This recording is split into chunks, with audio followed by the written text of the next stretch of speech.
नमस्कार। आज बात करते हैं सबसे बड़ी खबर की, सबसे महत्वपूर्ण बात अखबारों की खबरों की और खबरों के पीछे की खबर की। आज की अगर सबसे बड़ी खबर की बात करें तो सबसे बड़ी खबर सबने पेज वन पे सिद्धू और जिग्नेश और कन्हैया को लेकर लीड बनाई है। और उत्तराखंड की सबसे बड़ी खबर की बात करें तो सभी अखबारों ने इसको पेज वन पे लिया है। जनसंख्या कानून को लेकर उत्तराखंड में लैंड जिहाद के बाद जनसंख्या कानून की एंट्री हुई है और प्रदेश के मुख्यमंत्री का कहना है कि उन्होंने होमवर्क शुरू कर दिया है उत्तर प्रदेश के कानून को, जो वहाँ का ड्राफ्ट है उसको लेकर होमवर्क शुरू कर दिया है। लेकिन इनकी बात नहीं है, खबर ये बड़ी है लेकिन इनके पीछे भी एक खबर है। अमर उजाला में ये 5 नंबर पेज पर लगी है। इस खबर की टाइमिंग, इस खबर की प्लेसिंग बड़ी ना समझने वाली है, बड़ी महत्वपूर्ण है। वो हमारी समझ में नहीं आई है, आप लोगों की समझ में आए तो आप भी बताइएगा। मैं पहले खबर बता देता हूँ।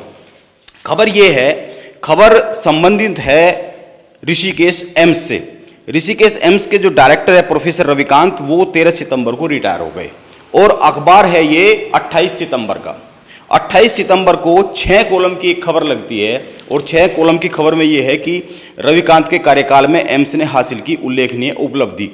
कोई कार्यक्रम नहीं था, कोई इस तरह का उनका जन्मदिन भी नहीं था, उनको लेकर कोई रिटायर होने को लेकर जो एक समारोह होता है वो समारोह भी नहीं था, या फिर कोई उनका इस एम्स की उपलब्धियों को लेकर या उनके जीवन की उपलब्धियों को लेकर उनका कोई कहीं सम्मान भी नहीं था। तो 13 तारीख से 15 दिन बाद, करीब 15 दिन बाद ये खबर छपती है। आपको क्या लगता है सर? जैसा कि मैं देख रहा हूँ कि अभी हम जो खबरें देख रहे थे उसी बीच हमारा जो है नज़र एकदम इस खबर पर अटक गई। हमारी नज़र इस खबर पर अटक गई। हाँ, इस खबर पर अटक गई। मैं आपकी बात को रोक के कहूँ, हम लोग क्या है, जनसंख्या कानून जो है उस पर जैसे सरकार होमवर्क कर रही है जनसंख्या कानून पर, उसी पे हम भी होमवर्क कर रहे थे कि आज का हमारा डिस्कशन उत्तराखंड के जनसंख्या कानून को लेकर जो पेज वन पर लगी है। सब में मुख्यमंत्री ने कहा है, मुख्यमंत्री पुष्कर सिंह धामी ने कहा है कि हम भी ला रहे हैं यहाँ पे इस तरह का कानून। हालांकि अभी 5 महीने बाद चुनाव है, कितना लाएंगे क्या लाएंगे, कोई कमेटी भी नहीं बनी है, ड्राफ्टिंग भी नहीं है। उत्तर प्रदेश के ड्राफ्टिंग का अभी अध्ययन हो रहा है केवल। तो उसको देखते देखते हमारी नज़र इस पर गई तो हमने तुरंत सोचा कि उस खबर पर तो हम कभी भी चर्चा कर सकते हैं, पहले इस पर कर लेते हैं।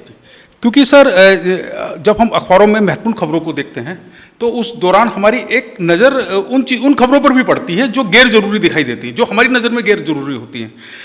मैं जानता हूं कि प्रोफेसर रविकांत के कार्यकाल में बहुत काम हुए हैं एम्स में, और सबसे इम्पोर्टेंट जो मुझे काम उनके नज़र आता है, उन्होंने जो एम्स को पब्लिक से कनेक्ट किया, उन्होंने मरीजों से कनेक्ट किया, उन्होंने उन लोगों से कनेक्ट किया जिनको एम्स की ज़रूरत थी और ज़रूरत है, तो उनसे कनेक्ट किया। ये बड़ी उपलब्धि उनके कार्यकाल में रही है। लेकिन इस खबर को जो अब हम देखते हैं सर कि रियल टाइम जर्नलिज्म जो चल रहा है कि अखबारों में खबरें दूसरे दिन ही छपेंगी, लेकिन जो उनका डिजिटल प्लेटफॉर्म है अखबारों के, उसमें मिनट का अंतर है। हाँ, मतलब खबरों को लेकर सबसे बड़ी बात ये आपका कहना है, खबरों को लेकर उसका रियल टाइम जो जर्नलिज्म है, खबर समय से कौन पहले पहुंचा दे, ये ज़्यादा महत्वपूर्ण है। ये महत्वपूर्ण है। और उस दौर में, खबरों के दौर में, जो आपस में जो प्रतिस्पर्धा चल रही है अखबारों के बीच में, अन्य तरह के मीडिया के बीच में जो प्रतिस्पर्धा चल रही है, उसमें एक मिनट का अंतर होता है कि पहले ये एकदम ये भागदौड़ है कि पहले मैं खबर को पब्लिश करूंगा,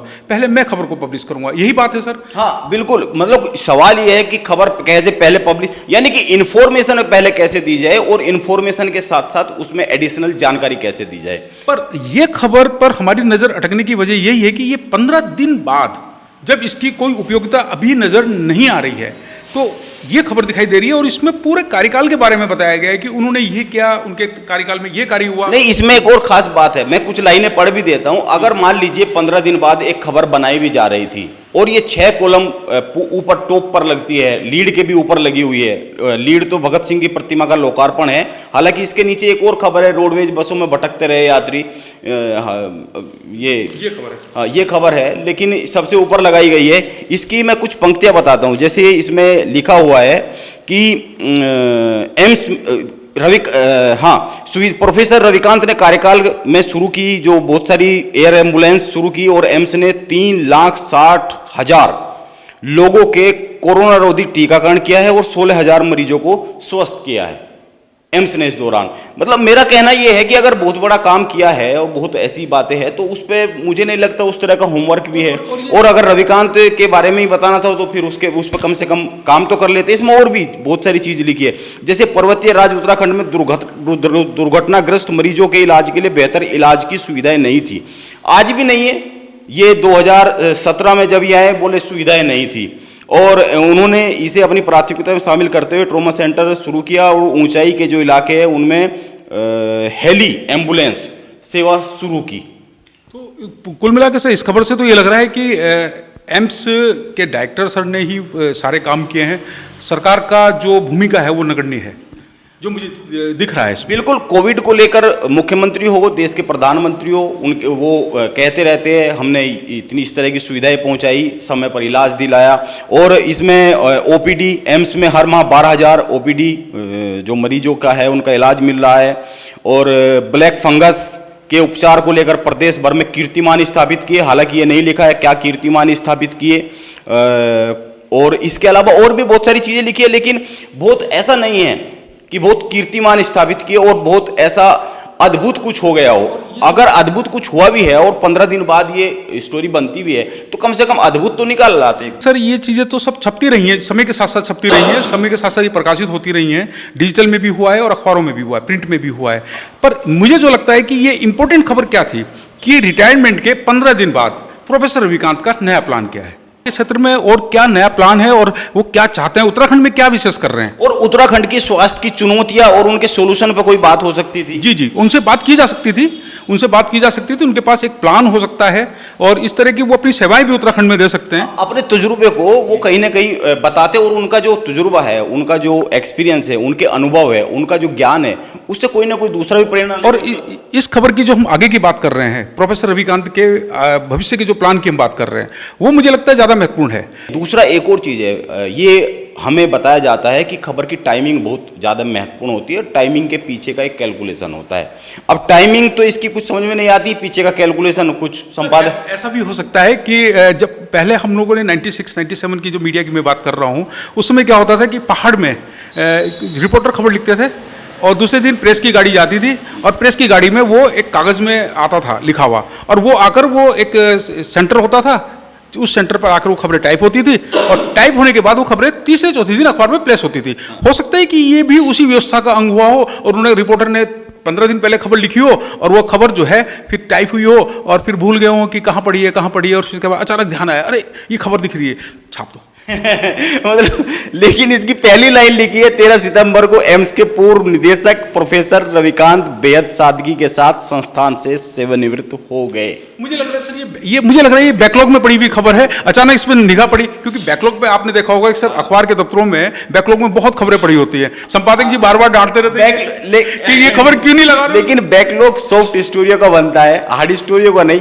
मतलब आप पहली लाइन लिखते हैं 13 सितंबर को एम्स के पूर्व निदेशक प्रोफेसर रविकांत बेहद सादगीपूर्ण समारोह में सेवानिवृत्त हो गए 13, मतलब इसकी रिलेवेंसी क्या है? सर ऐसा भी हो सकता है कि खबर पढ़ी है, जगह थी, उन्होंने कहा यार ये खबर बहुत दिनों से पढ़ी हुई है, इसको लगा दो, ऐसा हो सकता है सर, क्योंकि मुझे नहीं लगता कि इंटेंशनली लिखी गई है ये खबर। नहीं, खबर नहीं थी तो फिर हम पे क्यों अत्याचार कर रहे हैं भाई? सर ये तो परचेज किया, खरीदा जाता है ना अखबार। 6 कॉलम आप उनको बासी खबर पढ़ा रहे हैं, 6 कॉलम आप ऐसी खबर पढ़ा रहे हैं जिस पर आप सोच रहे हैं। अगर सर ये खबर महत्वपूर्ण नहीं होती तो हम इस पर चर्चा नहीं। अरे मैं कहता हूं कि अगर आपको बहुत ऋषिकेश एम्स को लेकर कुछ करना था तो इनको रिटायर हुए 15 दिन हो गए हैं, वहां कोई नए डायरेक्टर आ गए हैं, तो 15 दिन में हो सकता है कुछ बदलाव आ गए हो। तो सर नए डायरेक्टर सर से पूछा जाना चाहिए था कि सर आपका नया प्लान क्या है, जो प्लान उन्होंने तैयार किया है कि आप इससे भी आगे एक नया कीर्तिमान स्थापित करेंगे, ये खबर होती।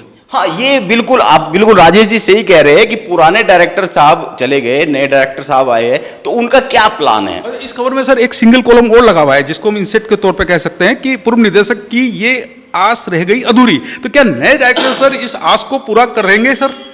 हाँ, ये पत्रकार महोदय यहीं से खबर उठा सकते थे कि पुराने जो डायरेक्टर है उन्होंने बहुत अच्छे काम किए हैं, लेकिन उनकी एक उम्मीद ये अधूरी रह गई है, इसको क्या पूरा करेंगे? और इसी में ये जो सारी चीजें लिखी है कि इतने लाख टीकाकरण कर दिया, इतने हजार मरीज ठीक कर दिए, हेली एम्बुलेंस शुरू कर दी, ये उसी में शामिल कर देते। बिल्कुल सही बात है, और सर कम से कम खबर ताजी तो हो जाती। खबर को ताज़ा नहीं किया सर, इन्होंने बासी खबर को परोस दिया है। और बासा खाना सर अच्छा नहीं लगता, बासा खाना हजम भी नहीं होता, वो पेट को खराब करता है, वो शरीर को खराब करता है। तो कुल मिला के ये है कि उत्तराखंड चुनावी मोड में आ गया है, सरकार चुनावी मोड में आ गई है, पार्टियां चुनावी मोड में आ गई है। और हम एक बात अपनी बातों को विराम देते हुए बताएं, हम एक बहुत अच्छी राजनेताओं को लेकर, नेताओं को लेकर और पॉलिटिकल जो शख्सियत है उनको लेकर और प्रदेश की राजनीति को लेकर एक बहुत अच्छी मुहिम शुरू करने वाले हैं। उस पर हम समय के साथ बताएंगे, बहुत जल्दी उस मुहिम के साथ आपके पास आएंगे।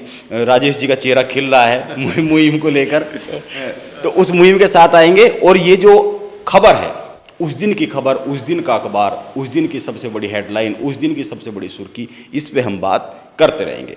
नमस्कार।